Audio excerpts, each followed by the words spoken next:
sa Misa de Gallo, ang mga panginabuhi usab palibot sa simbahan ang paborito sa mga tao. Tilawan nato ang lamian nga puto-kuwate ug uban pang lamiang painit sa tiyan, pinaagi ni ining report.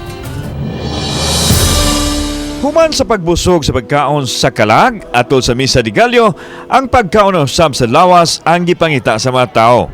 Sama nining puto nga giparisan og init nga sikwate nga mapalit lang kilid sa simbahan.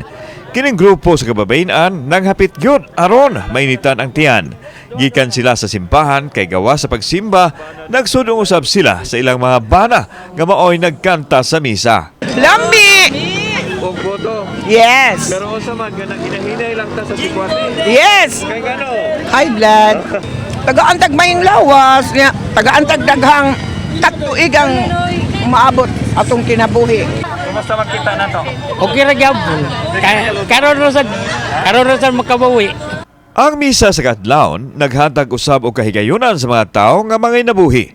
Sama na lang sa mga taho vendor na maligya og buwak ug uban pa. Among limpyo gyud kay kuan 800 niya, among remitan 700. Ang parakos Ginoo nga may naglawas mo. Kauban si Clover Lumayag, ako si Alan Domingo. Balitag Bisdak.